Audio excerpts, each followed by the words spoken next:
if you don't mind, really quick, just on you're Muslim. Yes. Do you think Islam is less oppressive than Christianity?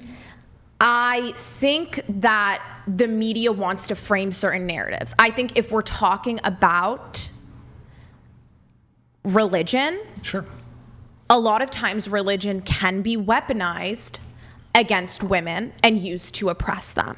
Okay? And if we're talking about the West, of course the West is going to want to frame Islam, whatever, as oppressive, this, and that. Am I making the argument that Christianity is more oppressive than Islam? Not necessarily. But, I mean, I don't think it's just media framing. So, I mean, we have, for example, Islamic doctrine that we can look at. Okay, let's talk about that. What Islamic doctrine is oppressive to women? Oh, well, I mean, again, I'm not a theological expert, but what I could point to, for example, like I think in Muslim majority countries, you tend to see less freedoms for women. So if you look at most Western countries that are either Christian or have like a Christian heritage, women have like really robust freedoms in either Christian countries or so what do you define Christian as freedoms? Countries. Sorry. Oh, sure, like ability to vote. Well, I mean, like, for example, do you think United States is more, at least as it relates to women, is more free than like Afghanistan, which is a Muslim country? Yeah, but like in what regard? So if we're talking about women owning land. All of them? Like currently? Yes. So if you're going to say, so are you saying that freedom equates to how women get to dress? Or are we talking about right to own land, etc.? You think the only restriction on women's freedom in Afghanistan is their dressing ability? No, I never said that. I'm just asking you to define freedom. Freedoms. Like if we're talking, okay, so if we're talking about, for instance, Saudi Arabia versus if we're talking about Afghanistan versus if we're talking about Iran, it's all different. I mean, I would probably argue, again, I'm not the expert in like all, Muslim majority countries. Yeah, so that's, so sorry to interrupt you, but that's what I'm saying. It's very nuanced. Sure. So I can't speak to all Muslim majority countries. Sure. I would just say, and then if we're talking about countries that are under the Taliban, or ISIS, etc., that's also very different. And you did cite to female genital mutilation. You are aware that FGM is typically practiced, well, not exclusively, but it is more so practiced in Muslim majority countries than in Western Christian countries? Yes. Okay. So again, that doesn't mean I agree with that practice. I think everyone, for example, if we're citing the KKK. The KKK claim to be Christian nationalists, and they still kill black people, okay? So what I'm saying here is people take faiths and they become extreme. They can take an iteration of faith and take it way too far. But that is when I'm speaking for, in my personal life, I practice religion, that does not mean that I stand for a lot of the ways that it has been corrupted and a lot of social things that it imposes on women. Well, hold on, but you really quick, you invoked the KKK here when we're talking about like the Islamic influence in Muslim majority countries. Wait, hold on. I think that's a bit of a false equivalence to say that, first off, the KKK has no political capital at all in this country. And it's a false equivalence because the Taliban has robust political power in Afghanistan, and that's not like... So yeah, but there was a time that the KKK had robust influence here in the U.S., right? Not necessarily. I mean, I would agree. So I would agree. Historically, the KKK was bigger, had more influence, perhaps, 50s, 60s, 70s, but not anywhere near approaching the level of influence and power that like the Taliban has in Afghanistan. Okay, and I agree that the Taliban and its practices are incorrect. But what I was pointing to with the KKK example is that a lot of time religion can be taken and manipulated. And so I'm saying in that specific instance, do I think that is a perfect iteration of what Islam should look like? Absolutely not. But am I here to defend Islam, no, I'm here to protect women's rights. And I think a lot of the times religion can be great, and it's a great thing to practice and keep in your life. Do I think it should bleed into politics and how we practice certain things and how women are treated? No, because it can always be co-opted. Well, I guess just because you invoked the conversation about religion and you seem to have shifted blame towards Christianity, I was simply just pointing out you yourself are a Muslim, where, I mean, I think it would just be, it's objectively the case that at least as it relates to the religion, it seems far more oppressive to women's freedoms than Christianity. And then if you look at the fruits of Christianity, you look at Western countries that either are Christian or have a Christian heritage, Christian history, you can compare them to Muslim countries, Islamic countries. They're far more rife with lacking in rights for women.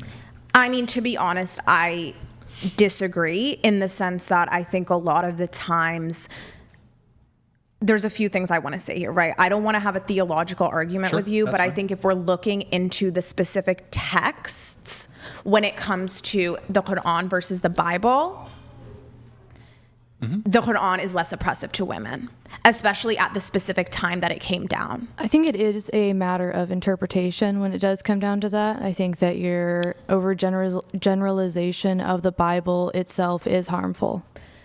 I don't necessarily think it's an overgeneralization. I'm just saying if we look at the texts themselves, right? So I've studied both the Bible and I've studied the Quran, and I've looked at both of those texts.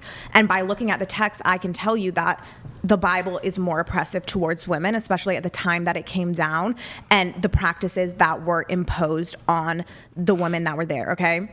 I think you are just experiencing selective exposure. No, to I'm telling you that I read the text. It's not a selective exposure, but what I will say is that the way that those religions are practiced and people have taken them and people have grappled with them and what people have extracted from them and began to practice is very different than what's written in the text itself. Those are fringe or extremist groups that the entire community should not be defined or labeled by. Okay, I agree.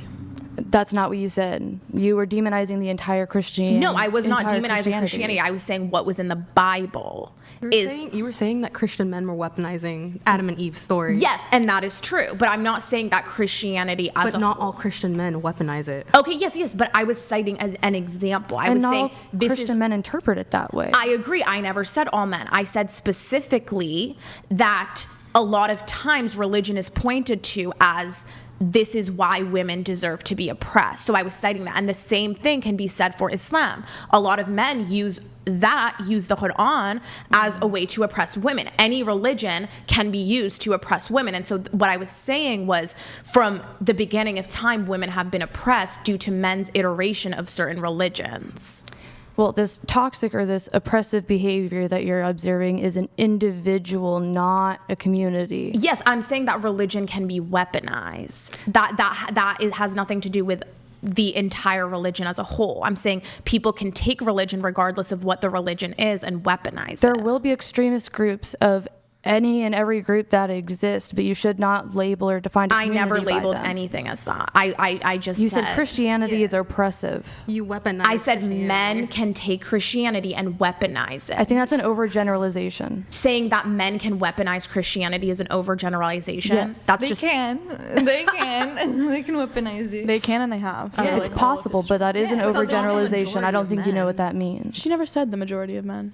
Hold on. Well, let me let some chats come through and then... Jacob Joseph donated $200. Chair 1, you cited to the United Nations, the same United Nations that put Iran on the Human Rights Council. Can you please tell me about Iran's record on women's rights? So, yeah, sure, friend Joseph. A message from the government of Canada. Hold on. Well, Pasty George donated $200.04. So, according to Chair 1, men such as myself who refuse to enter into a relationship with a Western woman, or any woman influenced in any way by feminism, are bad and more likely to unalive women? LOL. sorry for the delay on these guys. Champagne pop. Sorry, 2 came in there. Do you want to address Jacob first and then Pasty? Sure. what I'm going to say to Jacob, right, is if you want to look at Iran, right, and you want to look at what happened, okay, you can blame the United States and you can blame the West for that, for staging a coup. The CIA was involved, look it up, and putting Iran back into an oppressive regime. And your response to Pasty George? He said, that men who reject feminism want to unalive women. Anybody, really quick before you respond, anybody want champagne? I'm okay. We'll take some. Champagne? No, thank you. 1, 2, 3, Do you 4. happen to have cider? No. No. Champagne? Okay. But Sorry, go ahead. so I don't think, I think, yes, they have tendencies to be more dangerous towards women if you believe that you don't want to engage with any women that have anything to do with feminism. That's a bit concerning. And I think that men who believe that would be more violent towards Sit women. down. Well, too late now. Well said. Thanks. Do you want to? I'm okay. I'll take it. Celine, I know you wanted to jump in on something there. Yes. I don't know if you still have that. But. I'm not entirely educated on the actual texts in the Quran, and I've read the Bible as a kid, but not in recent times. So I'm not going to sit here and act like an expert. But from my knowledge, the literal, if we're talking about just the text here, not the connotations, not the implications, not the people behind the text, if we're talking about the text, I would argue that Islam is arguably more oppressive than Christianity, just text-wise. I would say that Christian people that I have had experience with have been a little bit more oppressive, but that's honestly because I've met more Christian people than I have met Muslims. But again, from my knowledge of the text, it's Sure. much more oppressive. We're going to move off religion here, but really